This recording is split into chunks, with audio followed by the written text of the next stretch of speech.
sebenarnya bahasa Banyumas. Ya, mulai o itu kan samanya Sultan Agung. Ya. Dan bapak-bapak yang dirahmati Allah, alhamdulillah saya bersyukur sekali kepada Allah Ta'ala bisa hadir di tengah-tengah Bapak Ibu sekalian, bisa saling sharing nantinya insya Allah untuk membahas tentang dunia pergoiban sesuai kacamata Al-Quran dan Sunnah. Semoga apa yang saya sampaikan pada kajian kali ini diberikan taufik oleh Allah untuk tidak melenceng dari tuntunan Quran dan Sunnah. Kalau ada perkataan saya yang lepas dari Quran dan Sunnah, buang, ya, itu kesalahan saya pribadi. Kalau semuanya sesuai dengan apa yang Allah ajarkan dan Rasul sampaikan, ya maka itu adalah taufik dari Allah Ta'ala. Salawat dan salam kita aturkan pada junjungan kita, kekasih nantikan sekali, yakni Rasulullah Muhammad Sallallahu Alaihi Wasallam beserta para goib itu nyata, alam jin itu nyata, cuma nggak sohir ya, nggak kelihatan.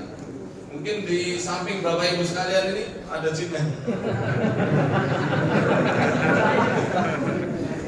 ada jinnya, cuma kita nggak bisa melihat karena mereka itu hidup di dunia yang sama dengan kita.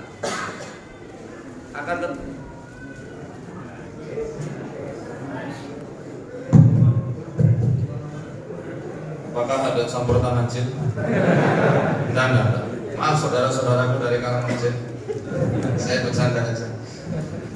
Kok protes dikit-dikit jin, udah penyakit dituduhnya ke jin, sulit jodoh dituduhkan ke jin, sekarang nikmati kita lagi disalahkan kata jin. Ya tadi saya katakan mereka itu hidup di dunia yang sama, cuma berbeda dimensi atau berbeda sekat. Makanya disampaikan dalam Al-A'raf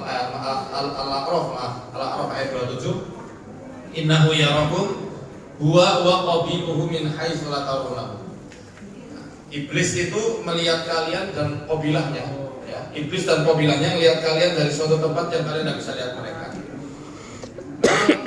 Domir hu di sini kembali ke as-syaiton berdasarkan ayat pembuka, ya, di 27 itu kan Al-A'raf 27 dibukanya gimana? Ya bani Adama la yaftinannakumus syaitanu kama akhraja abawaykum minal jannati yanzi'u anhuma libasahuma liyuriyahuma sawatihima innahu yarakum huwa wa qabiluhu min haitsu la tarawnahum inna ja'alna asyayatina awliya'a lil ladzina la yu'minun. Jadi kalau kita lihat dari tata bahasa Arab, as-syaitan ini menggunakan isim ma'rifat. Dia bukan nakirah. Kalau isim ma'rifat itu di antara faedahnya adalah untuk menspesifikkan siapa yang hendak disebut. Secara otomatis as-syaiton ini bukan jin-jin yang lainnya. Sudah jelas as-syaiton ini adalah iblis. Oke, karena jin yang pertama kali durhaka kemudian dikutuk mendapatkan gelar laknatullah, yaitu iblis. Iblis itu bagian dari jin loh, bukan malaikat. Dalilnya surat Al-Kahfi, wa id qulna lil malaikati isjudu li adama fasajadu illa iblisa kana minal jinni fa fasaqa an amri rabbih afatattakhidunahu wa dzurriyyatahu awliya'a min duni wa hum lakum adu bi'salil zalimin badala. Dan ingatlah tatkala kami berfirman kepada malaikat, malaikat semua sujud kepada Adam. Fasajadu, mereka semua sujud illa iblisa kana minal jin, kecuali iblis yang dia itu termasuk spesiesnya jin dan dia mendurhakai perintah Tuhannya. Ini dalil pertama, ya. Kemudian dikatakan juga masih di ayat yang sama di dalam surat Al-Kahfi, afatattakhidunahu wa dzurriyyatahu, apakah kalian hendak menjadikan iblis, bunyinya kembali ke iblis, dan dzurriyyahnya. Dzurriyyah ini berarti anak cucunya, anak cucu keturunan iblis. Auliya amin duni wa hum lakum adu. Apakah kalian hendak menjadikan iblis dan anak cucunya itu sebagai pelindung-pelindung kalian, sedangkan mereka itu adalah musuh yang nyata bagi kalian. Jadi sudah jelas ya, jin yang pertama kali fasik namanya iblis. Maka kata as-syaiton dalam Al-A'raf itu surat Al-A'raf ayat 27, as-syaiton kembali ke iblis. Dan iblis dan juga kabilahnya dari bangsa jin tentunya melihat kita dari tempat yang kita tidak bisa lihat mereka. Jadi mereka masih satu dunia, beda skat, beda dimensi, beda universe. Apakah prinsipnya seperti bubble? Wallahu a'lam. Apakah seperti Doctor Strange? Wallahu a'lam. Ataukah yang lainnya? Nah, dari situlah karena mereka sifatnya gaib, ya, mereka bisa melihat kita nggak bisa lihat mereka. Kenapa kok Allah jadikan seperti itu? Hikmahnya supaya kita jauh lebih waspada. Musuh yang nggak kelihatan dengan musuh yang kelihatan lebih berbahaya mana? Ada yang pernah ikut pertandingan silat nggak? Yang pernah sabung di silat, karate, taekwondo yang lainnya, coba katakan. Oh, silat apa? Tapak suci.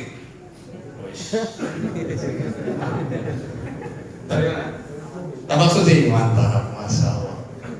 Pasti kalau kita lagi pertandingan, kita ngerti kan? Dari kembangannya, dari jurusnya, dari langkahnya, ini mau ngapain?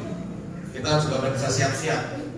Mau guntingan, mau bantingan, mau katak terbang, mau atau yang lainnya, terserah.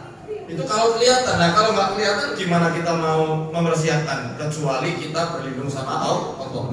Makanya di Quran banyak sekali ayat-ayat yang menjelaskan kalau kita diganggu sama setan, kita nggak disuruh buat melawan. Mau melawan gimana? Kalau kita melawan dalam wujud mereka yang nggak kelihatan mata kita, menang apa kalah? Kalah, pasti kalahnya. Di Quran banyak, di A'raf juga, di surat Fussilat dijelaskan, dan di surat Nahl dijelaskan, imma yanzaghannaka minasyaitani nazghun fasta'idz billah innahu huwas samiul alim. Kalau kamu diganggu dengan suatu gangguan dari setan, fasta'idz billah, mintalah perlindungan kepada Allah. Sungguhnya Dia adalah Tuhan yang Maha mendengar dan mengetahui. Kita disuruh beristi'adzah, minta perlindungan kepada Gusti Allah Jalla wa'ala, biar kita enggak dikalahkan. Coba kita misal tiba-tiba kipas anginnya gerak sendiri, kemudian kita nantangin, woi setan, wah, kaget-kagetin aja kamu, sini gelut sama aku. Wah, gelut gimana caranya? Paling dia ketawa doang.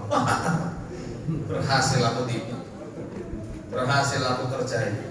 Tapi kalau kita marah-marah, mereka nggak takut, malah senang. Manusia bodoh. Mesti kayak gitu. Kerjain, bukannya minta perlindungan sama Allah, malah maki-maki. Ini pernah terjadi. Ada dalam hadis riwayat An-Nasa'i, ketika Kanjeng Nabi SAW lagi boncengin salah seorang sahabat.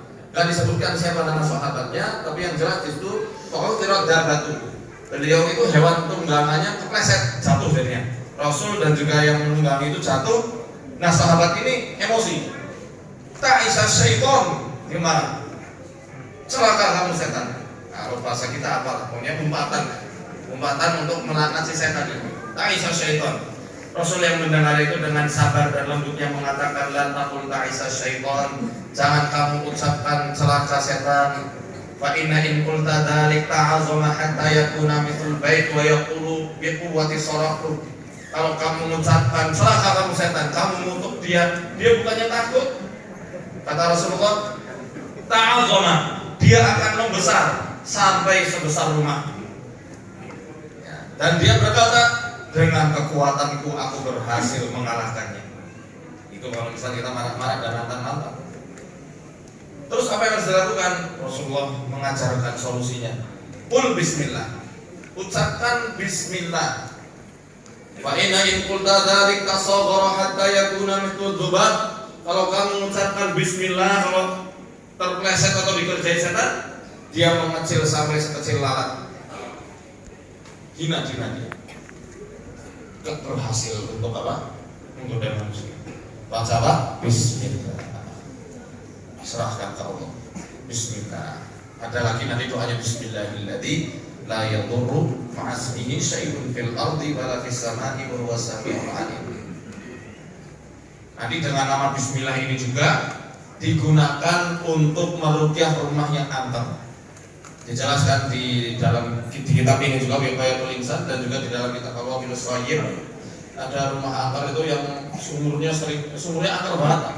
Terus ada doanya, Bismillahi amsayna billahi alladzi laisa minhu syai'un mumtari' wa bi'izzatillahi allati la turam wa la tudar wa sultanillahi al-mani'i nahtajib wa bi asma'illahil husna kulliha 'aidun minal abalisah wa min syarri syayatinil insi wal jinni wa min syarri mu'linin aw musil wa min syarri ma yakunu bil laili wa yakhruju bin nahar wa min syarri ma yakunu bin nahari wa yakhruju bil lail wa min syarri ma khalaqa wa dara'a wa bara wa min syarri iblis wa junudi wa min syarri kulli dabbatin anta akhidun bi nasiyatiha inna rabbi 'ala siratin mustaqim.